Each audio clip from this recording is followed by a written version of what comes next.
8월 9일 수요일입니다. 아마도 오늘부터 태풍의 간접 영향이 시작되고 내일은 태풍의 큰 피해가 있을 것으로 예상이 됩니다. 태풍 가운데서도 주님의 도우심을 받는 귀한 삶 사시기를 축복합니다. 오늘 먼저 합심해서 간절히 기도하겠습니다. 하나님의 선물인 은혜와 주님의 평강 가운데 거함으로 믿음의 삶이 시작부터 끝까지 흔들리지 않게 하옵소서. 태풍 카눈으로 피해를 보거나 어려움 당하지 않도록 보호해 주시고 주일학교 이름 캠프가 안전하게 진행되게 하옵소서. 두 가지 기도 제목 가지고 합심하여 간절히 기도하겠습니다.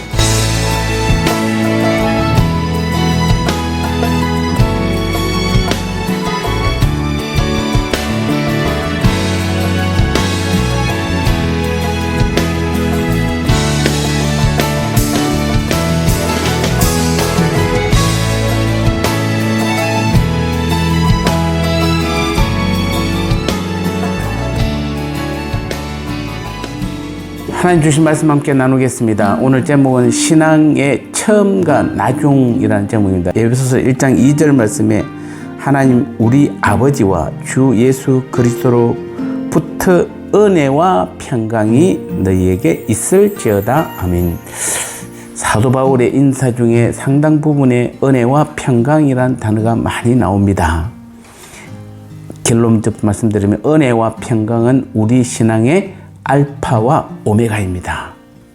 오늘 이 절은 바울의 서신들에서 일반적으로 나타나는 축도의 전형적인 형태입니다.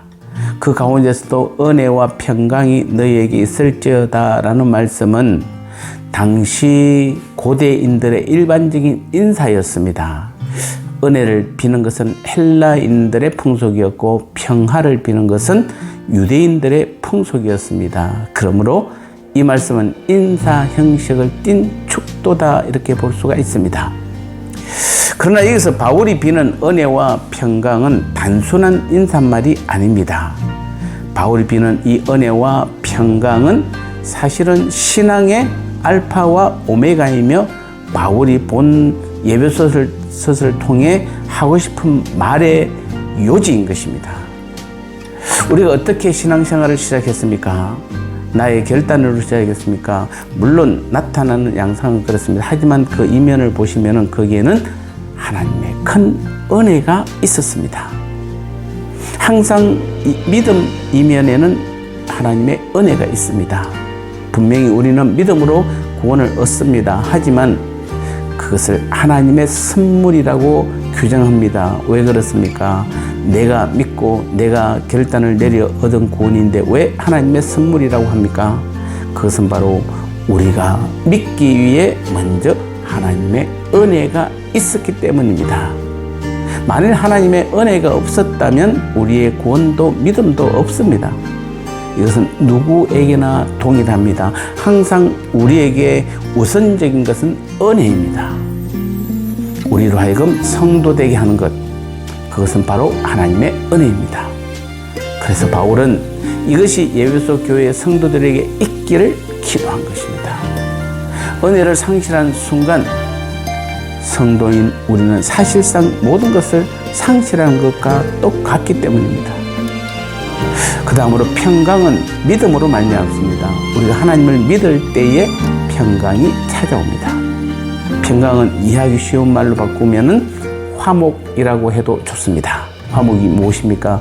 예수님께서 십자가에서 죄로 말미암아 하나님과 인간 사이에 존재했던 불화를 불식시키고 완전한 화해, 평화를 이루시고 아울러 사람과 사람 사이의 대립과 반목 역시 소멸시킨 것을 의미합니다.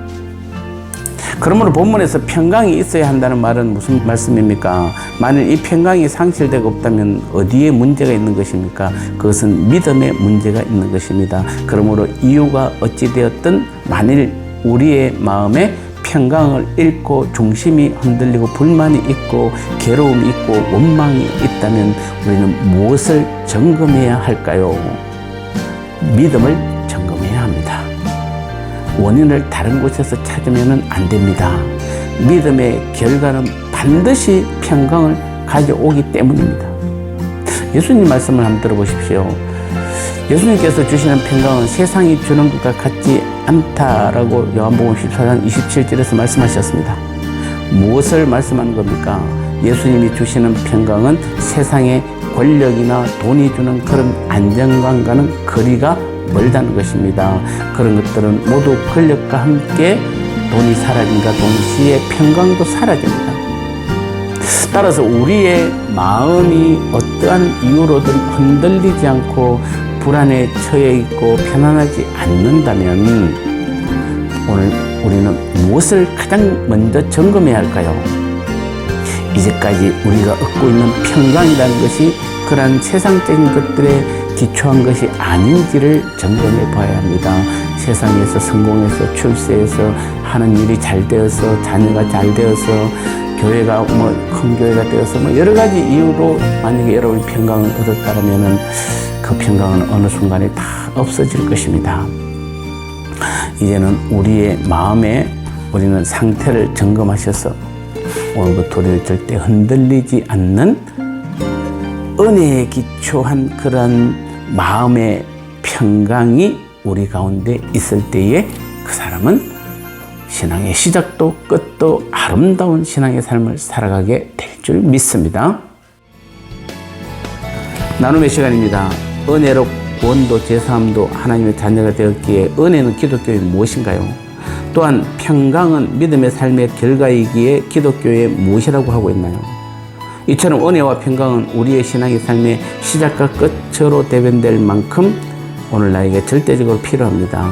왜냐하면 이 두 가지가 없으면 다 내가 하고 내 능력, 나의 힘으로 신앙생활하기 때문입니다.